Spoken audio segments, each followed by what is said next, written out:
Os destaques da semana entre os julgamentos do plenário do Supremo Tribunal Federal, você confere conosco aqui na TV Justiça. É o Plenárias que já está no ar.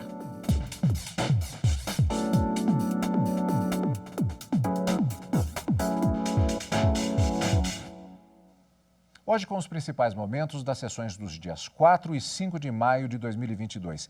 Karina, ainda estamos na chamada pauta verde ou pauta ecológica ou pauta ambiental, em processo que marcou tanto a quarta quanto a quinta-feira e que tratava daquela questão da decisão do Conselho Nacional do Meio Ambiente sobre a qualidade do ar.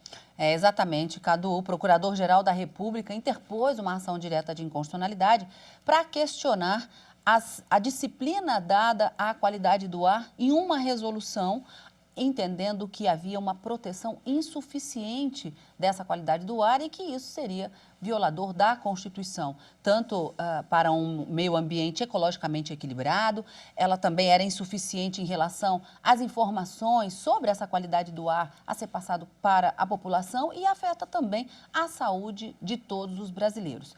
O argumento trazido pelo Procurador-Geral da República acabou, de uma certa forma, sendo afastado pela maioria dos ministros no plenário do Supremo Tribunal Federal, entendendo que a norma é constitucional, mas ela não é uma norma completa, vamos dizer assim. Ela não tem vício de inconstitucionalidade, mas ainda falta uma regulamentação complementar, vamos dizer assim, em razão de novas diretrizes que foram dadas em 2021 pela OMS sobre os padrões de qualidade do ar, em busca desse meio ambiente equilibrado, para se garantir essa proteção constitucional em relação à saúde, informação e meio ambiente ecologicamente equilibrado. Então, os ministros acabaram julgando improcedente essa ação por maioria, ao contrário do que votou a relatora, a ministra Carmen Lúcia, que julgava procedente, mas sem pronúncia de nulidade. A gente vai explicar um pouquinho como é que é essa técnica de julgamento, mas que acabou não prevalecendo. O que prevaleceu foi a determinação de improcedência da ação. A norma é constitucional, mas precisa ser complementada. Foi dado um prazo de 24 meses para que o CONAMA possa adequar a resolução a essas novas diretrizes da OMS de 2021. E essa foi a grande discussão travada no plenário do Supremo Tribunal Federal, como a gente disse, tanto na quarta quanto na quinta-feira, evoluindo nessa pauta ecológica, né, Cadu? Faltando apenas, daquelas 7, faltam 2 ações para serem julgadas e uma delas já está prevista para o julgamento na semana que vem, que é uma ação direta de inconstitucionalidade por omissão da relatoria da ministra Rosa Weber. Temos aquele julgamento conjunto que houve pedido de iniciado, vista, que volta em uma data a ser definida ainda, mas fechando do que já passou pelo plenário dos 7 processos, como você disse, e teremos acompanhamento, é claro, aqui no Direto do Plenário e no Plenárias também. Agora, hoje também no Plenárias é dia de conferir o chamado plenário virtual. É agora aqui no Plenárias.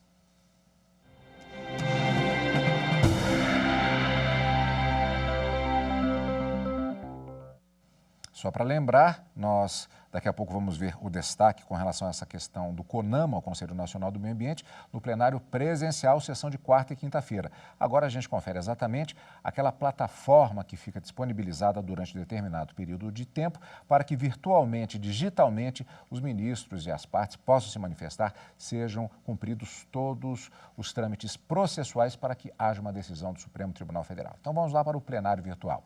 O Supremo Tribunal Federal reforçou a necessidade de consulta prévia para desmembramento de municípios. A decisão dos ministros confirma ainda que áreas que foram separadas sem plebiscito não podem cobrar IPTU dos moradores. Aline Barcelos. A decisão foi tomada após os ministros analisarem uma ação ajuizada pelo município de Aracaju, em Sergipe, que pedia a execução fiscal para a cobrança de IPTU em um povoado conhecido como Mosqueiro. Esse povoado pertencia ao município de São Cristóvão, mas foi desmembrado e anexado ao território de Aracaju sem plebiscito. Em primeira instância, o pedido já havia sido negado. O Tribunal de Justiça de Sergipe manteve a sentença com o argumento de que a consulta pública, requisito exigido pela Constituição Federal, não tinha sido feita. Contra a decisão do Tribunal de Justiça de Sergipe, o município de Aracaju entrou com um recurso extraordinário no STF. O relator do caso, o ministro Dias Toffoli, negou o pedido, mas explicou que isso não quer dizer que o povoado de Mosqueiro pertence a São Cristóvão ou a Aracaju. Para isso é preciso analisar o que havia antes da emenda estadual que separou os dois municípios. Esse estudo deve levar em consideração fatos, provas e a legislação local, o que não é possível por meio de um recurso extraordinário.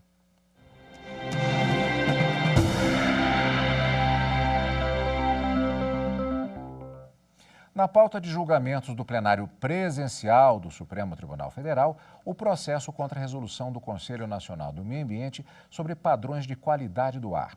A Procuradoria-Geral da República, que entrou com a ação, alega que a norma não regulamentaria o tema de forma eficaz, deixando direitos fundamentais da população desprotegidos. Vamos saber um pouco mais sobre o assunto na reportagem de Evne Araújo.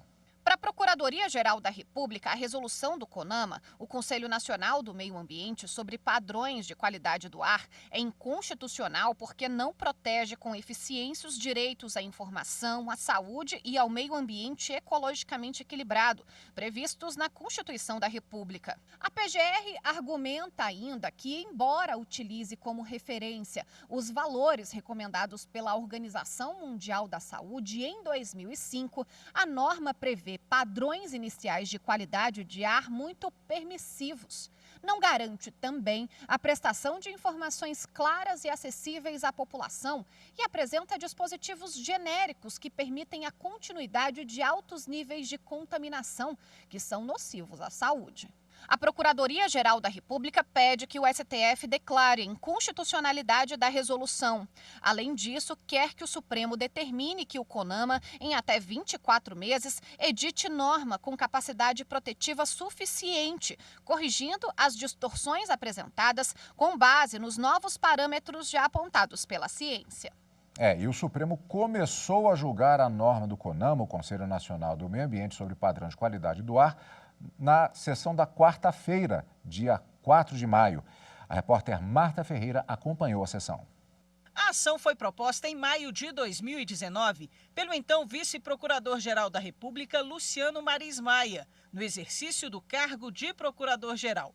Ele questionava a Resolução 491 de 2018 do Conselho Nacional do Meio Ambiente, alegando que a norma não tratava de forma clara e eficiente os padrões de qualidade do ar, embora utilizasse como referência os valores recomendados pela Organização Mundial da Saúde. Na ação, então, vice-procurador argumentava que havia inconstitucionalidade em razão da proteção insuficiente aos direitos à informação, à saúde e ao meio ambiente ecologicamente equilibrado. Ele também pedia que o CONAMA, em até 24 meses, corrigisse as distorções apontadas. O caso foi levado a plenário. No início do julgamento, o Procurador-Geral da República, Augusto Aras, se manifestou pela improcedência do pedido. Ele argumentou que a ação foi proposta na gestão anterior da Procuradoria-Geral da República, por discordar de aspectos técnicos da norma do CONAMA. Nós temos, pelo menos do ponto de vista da ordem jurídica e social, uma percepção das competências, que é o que defende aqui este Procurador-Geral da República, de confiar que a gestão do governo anterior, por seus órgãos competentes, agiu dentro das suas competências, segundo os critérios técnicos existentes à época, dentro de uma política fixada pela OMS e que respeitou aquela orientação daquele órgão que alcança a comunidade planetária. Dessa forma, este Procurador-Geral da República, pedindo vênia à minha ilustre antecessora, manifesta-se pelo conhecimento da arguição e, no mérito, pela improcedência do pedido. A Advocacia Geral da União se manifestou pelo não conhecimento da ação e, no mérito, pela improcedência do pedido. Cabe aos governos considerar as circunstâncias locais antes de conformá-las a um padrão legal, de modo a equilibrar os riscos à saúde, a viabilidade tecnológica, as questões econômicas e diversos fatores sociais, que, por sua vez, dependem do nível de desenvolvimento e da capacidade do país para a gestão da qualidade do ar. O advogado do Instituto Saúde e Sustentabilidade lembrou que, em setembro de 2021, a Organização Mundial da Saúde atualizou os valores de concentração de qualidade do ar, mas que a norma brasileira está defasada, o que, por si só, já deveria levar à sua revisão. A OMS atualizou os valores seguros de concentração à exposição à poluição, ao publicar um novo guia de qualidade do ar. Como resultado, o Brasil encontra-se em descompasso ainda maior e em verdadeiro atraso em relação aos atuais parâmetros definidos pela OMS, mesmo se comparados aos valores finais estabelecidos na Resolução 491, o que por si só já ensejaria o processo de revisão e atualização da norma. A relatora do processo, ministra Carmen Lúcia, votou pela procedência da ação por entender que a resolução não cumpre a função de assegurar a proteção e garantir a obtenção da qualidade do ar. Que esta resolução 491, reitero, que avançou sim em 2018 no tratamento do tema. Na minha compreensão, não foi de forma eficiente, menos ainda suficiente. E isto é que contrariaria, portanto, na minha conclusão, as determinações constitucionais da proteção eficiente.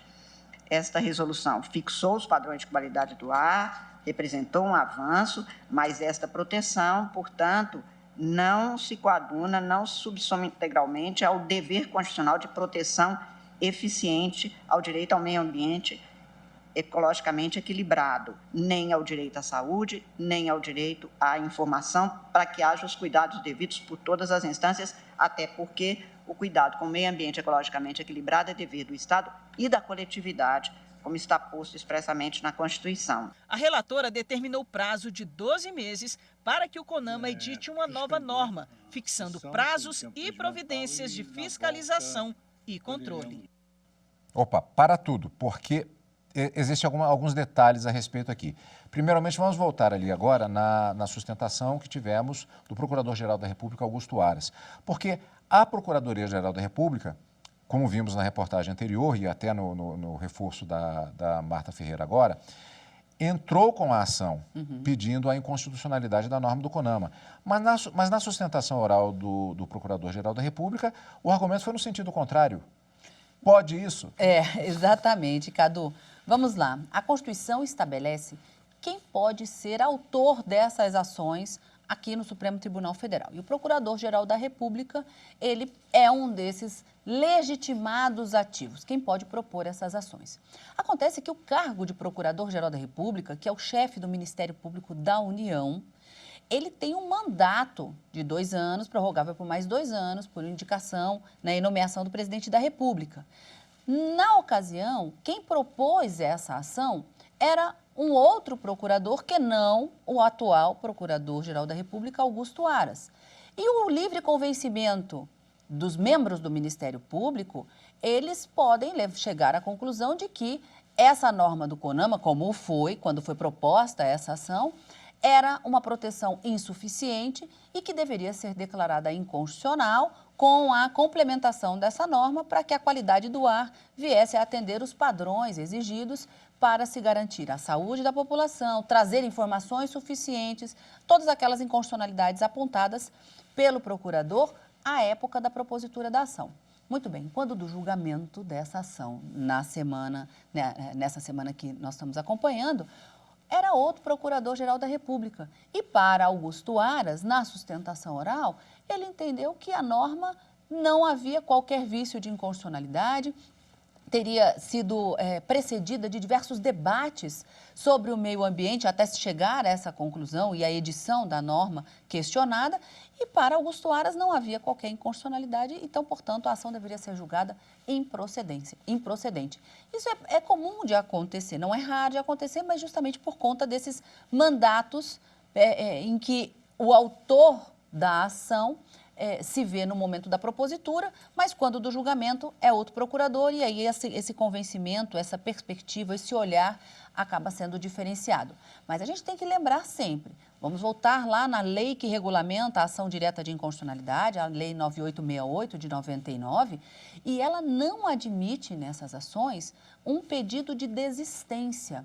Então, uma vez proposta uma ação direta de inconstitucionalidade, o que se busca é garantir a supremacia da Constituição. Se fosse permitido e possível desistir da ação, é como se houvesse uma desistência dessa supremacia da Constituição. Então, a própria legislação impossibilita não dá essa chance para o autor, mas não impede que na sustentação oral e na manifestação final, que é obrigatória esse parecer do Ministério Público, do Procurador-Geral da República, que ele se manifeste de forma contrária àquilo que foi proposto na inicial. A regra é clara, pode acontecer e já vimos isso, inclusive, anteriormente no plenário do Supremo Tribunal Federal. Vale lembrar que aqui nós acompanhamos a sessão plenária do dia 4 de maio, quarta-feira, quando houve o início do julgamento. Nesta sessão mesma, houve também a apresentação de votos de alguns ministros, mas a conclusão do julgamento, ela aconteceu na sessão plenária do dia seguinte, quinta-feira, dia 5 de maio, no plenário do Supremo Tribunal Federal. É o que nós vamos conferir daqui a pouquinho, depois do intervalo, aqui no Plenárias.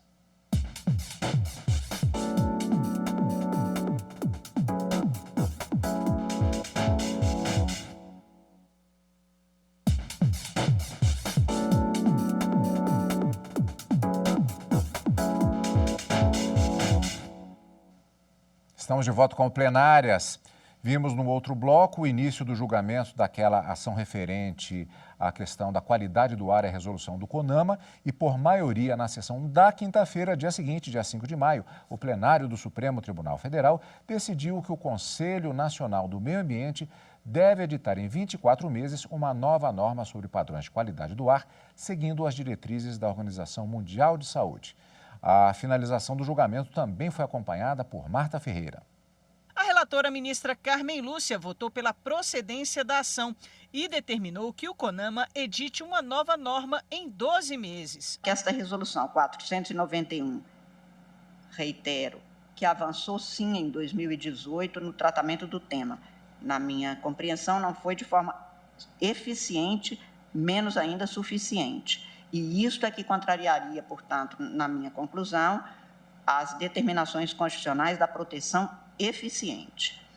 Esta resolução fixou os padrões de qualidade do ar, representou um avanço, mas esta proteção, portanto, não se coaduna, não se subsome integralmente ao dever constitucional de proteção eficiente ao direito ao meio ambiente ecologicamente equilibrado, nem ao direito à saúde, nem ao direito à informação, para que haja os cuidados devidos por todas as instâncias, até porque o cuidado com o meio ambiente ecologicamente equilibrado é dever do Estado e da coletividade, como está posto expressamente na Constituição. A divergência foi aberta pelo ministro André Mendonça. Ele entendeu que a resolução é constitucional. Não cabe, no caso concreto, ao Judiciário adentrar ou mesmo substituir o juízo de discricionariedade técnica realizado na elaboração da norma questionada. Com efeito, a resignação veiculada nos presentes autos se dirige contra critérios e mecanismos eleitos pelo CONAMA.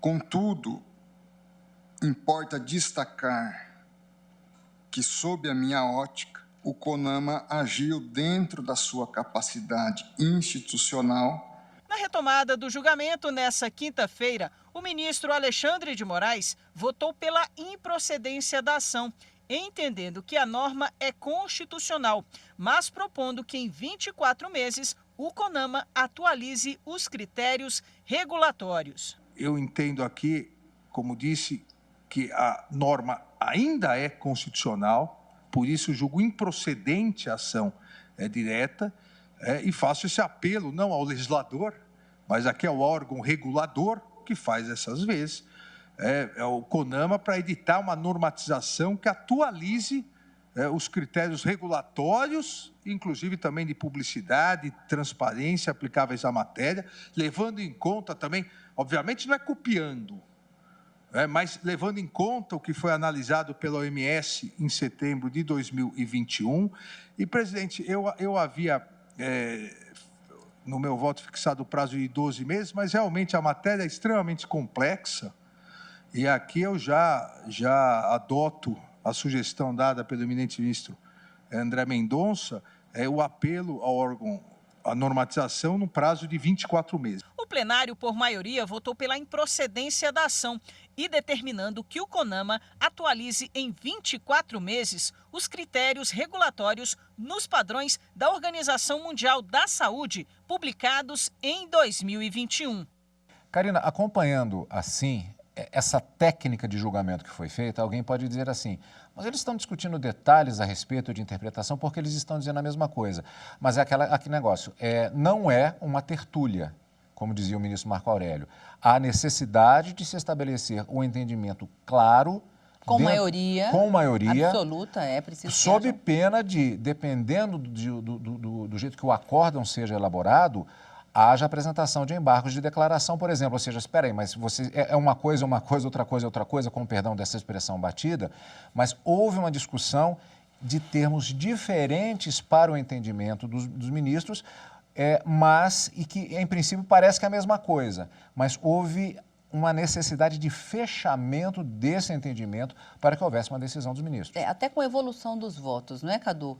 Para se adequar à corrente ou capitaneada pela ministra Carmen Lúcia, relatora, ou pelo ministro Alexandre de Moraes, que, embora tenha sido aberta a divergência pelo ministro André Mendonça, pela improcedência da ação, no que, nos mesmos termos, acabou sendo acompanhado pelo ministro Nunes Marques, o ministro Alexandre de Moraes, ao votar na quinta-feira e julgando improcedente a ação por entender que a norma é constitucional, mas ela é insuficiente, ela tem que ser complementada e por isso houve a determinação e o prazo de 24 meses para que o CONAMA adeque essa norma para se buscar efetivamente, de forma efetiva e eficaz, essa proteção ao meio ambiente ecologicamente equilibrado, a proteção da saúde de todos, não é? E também esses ditames de informação à luz do que determina as novas diretrizes da OMS, conforme estabelecidas essas diretrizes em 2021.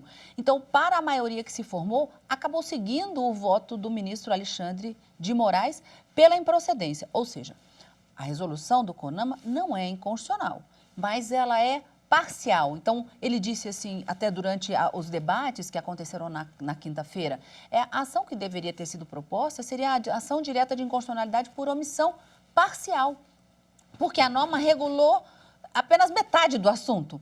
E todos eles acabaram estando de acordo no sentido de que essa norma avançou e muito sobre o tema envolvendo qualidade do ar, mas avançou de forma insuficiente, conforme havia sustentado o Procurador-Geral da República. Mas a ação pedia a inconstitucionalidade da norma.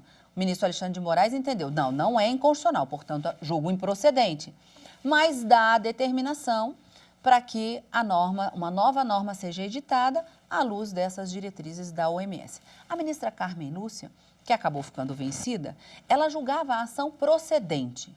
Entendia que essa resolução do CONAMA violava esses preceitos constitucionais de proteção insuficiente, mas não pronunciava a nulidade da norma. Ou seja, embora ela entendesse que a norma era inconstitucional, ela continuaria produzindo efeitos para que dentro do prazo de 12 meses, e esse foi o prazo dado pela ministra Carmen Lúcia, a relatora, e nesse ponto ficou divergente também vencida, para que o CONAMA pudesse editar a norma à luz dessas diretrizes da OMS. Então, são técnicas diferentes de conclusão do julgamento, mas que acabou prevalecendo o voto do ministro Alexandre de Moraes. Julgaram improcedente e deram essa recomendação para a produção de uma nova norma. Destaques da semana entre os julgamentos, ou melhor, foi o julgamento que aconteceu, portanto, nesta semana, destaque daqui do nosso programa Plenárias de hoje. Mas teve mais movimentação no plenário também. Vamos voltar um pouquinho no tempo, sessão plenária da quarta-feira, dia 4, início da sessão. O presidente do Supremo Tribunal Federal, o ministro Luiz Fux, abriu a sessão daquele dia, quarta-feira, afirmando que o Judiciário e o Legislativo estão alinhados no objetivo de defender as instituições e a Constituição. E o presidente do TSE, ministro Edson Fachin, disse que não se pode transigir com ameaças à democracia. A gente confere agora com Renato Rosa. O presidente do Supremo, Luiz Fux, abriu a sessão com um relato das reuniões que teve com o presidente do Congresso Nacional, senador Rodrigo Pacheco, e com o ministro da Defesa, Paulo Sérgio Nogueira de Oliveira. A preocupação em garantir harmonia e segurança no processo eleitoral marcou o tom dos encontros. Nos mostramos alinhados nos objetivos de defender as instituições e a nossa Constituição. Abordamos a necessidade de termos um judiciário forte, independente e responsável para a manutenção da paz social e dos direitos fundamentais do brasileiro. Em suma, a reunião foi deveras proveitosa. Também prestando contas a Vossas Excelências, na tarde de ontem eu me reuni com o ministro da Defesa, general Paulo Sérgio Nogueira de Oliveira, que solicitou o encontro após a sua posse como ministro da Defesa.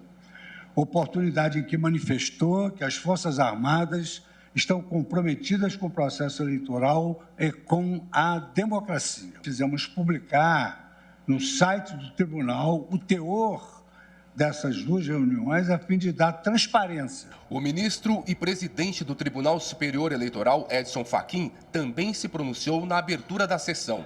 Falou sobre o momento de ataques às instituições e conclamou a todos para a defesa da normalidade, da sociedade livre, justa e solidária, em defesa da democracia. As liberdades democráticas integram o patrimônio moral das gerações futuras, a quem por primeiro devemos justiça.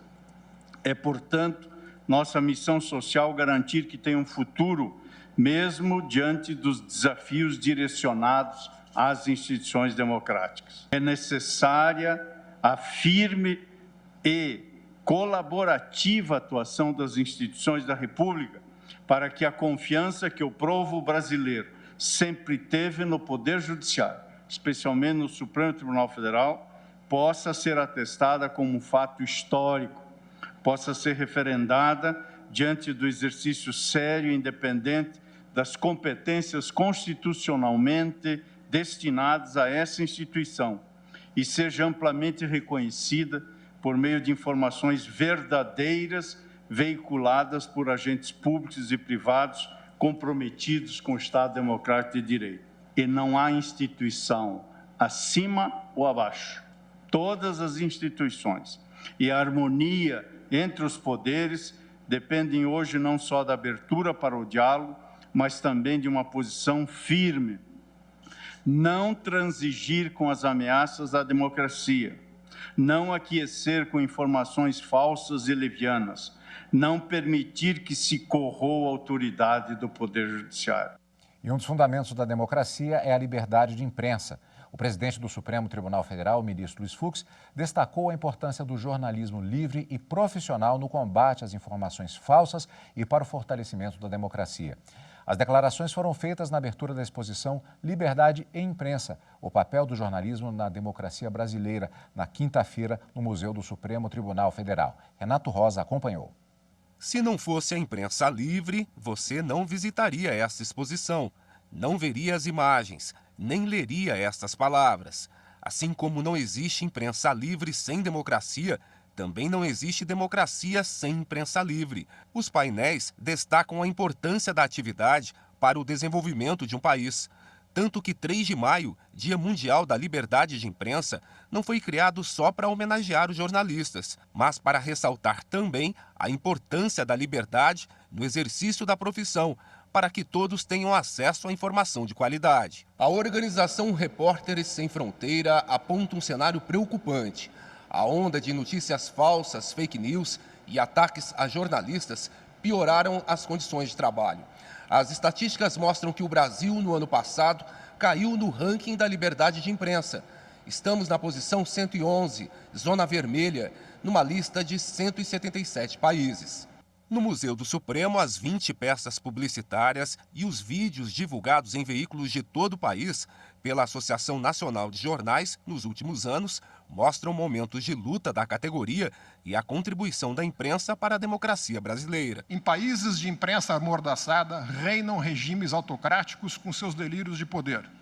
Em países sem mais imprensa independente ou com veículos de tal forma fragilizados economicamente, reina um ativismo digital e suas manipulações de emoções com ameaças constantes às instituições e à própria democracia. O presidente do Supremo Tribunal Federal, ministro Luiz Fux, disse que em um país sem imprensa livre, a Constituição é mera folha de papel. Num país onde a imprensa não é livre, num país onde a imprensa é intimidada, num país onde a imprensa é amordaçada, no país onde a imprensa é regulada, sendo a imprensa um dos pilares da democracia, nesse país, com tantas restrições à liberdade de imprensa, a democracia é uma mentira e a Constituição Federal é uma mera folha de papel. E destacou a importância da imprensa profissional para o combate às informações falsas,